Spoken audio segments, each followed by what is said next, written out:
thích ăn. Cái theo bàn cái từ từ 4 cái rồi con. Ăn gì đó là cho bà nội con ăn dâu.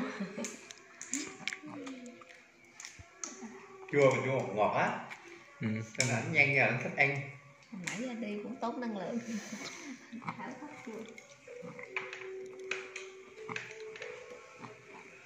ngon quá. Ngon không? Rồi xong, no rồi đúng không? Đưa mẹ hả? Hết rồi đó. No rồi đó. Đúng không? Đưa mẹ ha.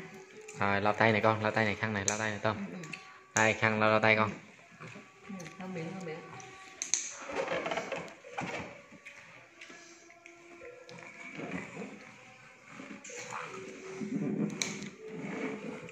Chưa? Không thể siêu thị luôn. Quá trời sữa cay.